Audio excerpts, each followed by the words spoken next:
I have a sort of personal mantra about well-being and moving things forward. Conversational commerce, to give you an example, is when you are buying something where you're talking to a device such as Alexa or a Google.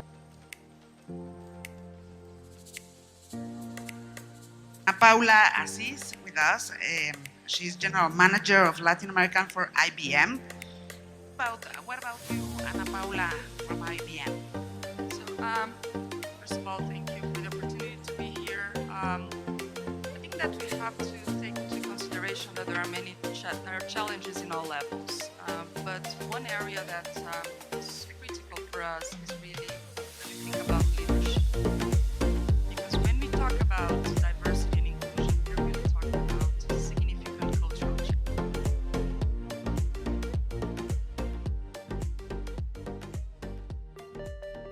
Look like for me in the front end and the back end to really put together that end-to-end story for them to go together. I see, the complementary from the skill set. Yeah. So now, given that we have, the customer facing the cybersecurity, the GDPR, now, moving to cloud, how complex, the whole IT environment. Is there any certain skill sets that you're looking, that ISV can bring, given that now SAM, they provide you with the asset, the asset management, what customer currently using in the IT environment. Yeah. Where's the area we can help customer optimize or drive cost saving, for example? Ultimately, what the customer is looking for is what is the differentiated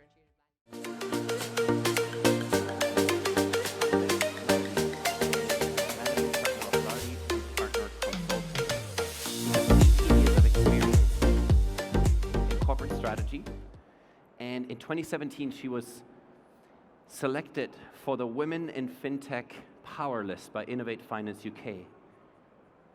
She's the chairperson of the MBA Advisory Board at Durham University, and today she'll tell us how blockchain technology disrupts business models. I'm excited, I hope you are too. Please help me welcome to the stage Kamalesh Lardi. Thanks for joining us. Thank you. Good afternoon, everyone. Thank you for having me here today. So what we've been hearing so far in the Blockchain Summit track is quite a lot of information about deep diving into blockchain use cases and the technology aspect of things. So what I'd like to do now is maybe take a step back and zoom out a little bit and have a look at how disruptive technologies actually impact traditional business models, and then look at some of the use cases within, or use cases for blockchain across various industries. And then I'd like to deep dive into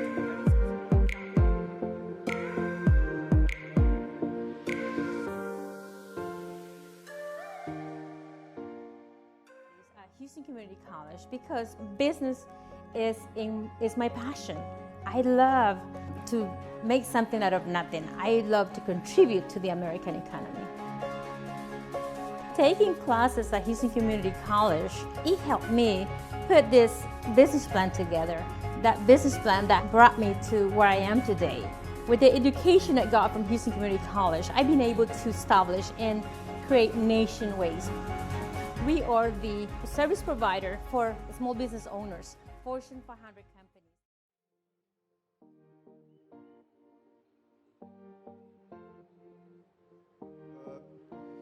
Thank you very much for having me here, Irene, and a great pleasure to be with you here today.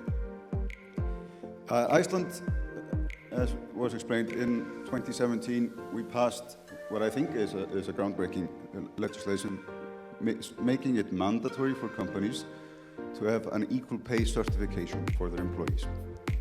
And it is a significant change from the legislation that we have had for the past decades that have not been working on simply just banning pay discrimination without any further action. So now it's my real honour to introduce Minister Pénicaud, who is the Minister of Labour for France. Again, from a bio perspective, it's very interesting that you also spent many years at Danone from a business perspective. in HR as well, from 2008 till 2014 I saw. And you also have co-founded EVE, the Leadership Development Programme for Women. But in your role now, since 2017, you've really been driving a big overhaul, a very radical and innovative overhaul of the French Labour Code. And so I'm delighted, Minister Pinnacle, please tell us about what you're doing. Thank you. Thank you very much. Thank you. First of all, I'm so glad to be back at the Global Summit of Women, to see so many friends with an outstanding French delegation and all of you. Thank you, Arin, to give me this opportunity to speak with you of something that is so important for all of us. It's equal pay and equal opportunity of careers. Why is it so important? First, it's obvious. It's a question of social justice. There's absolutely no reason, no acceptable reason why a woman would be paid less than a man for the same value and the same work. It's obvious, it's not the case.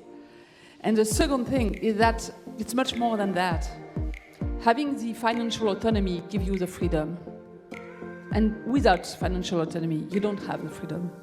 Freedom to choose your life, to fight against violence and harassment, freedom to have a future, freedom to give you the possibility to give a future for your children, especially the daughter. And it's very interesting to see that when IMF say that if all women were paid as men for the same jobs, it would be plus 3% of GDP worldwide. And guess what? How we invest the money more that could have? Most of the fund, it's about education, health, and at the end, it's common good. So it's good for, it's a question of social justice, but also a question of business, economy, and improvement of the world.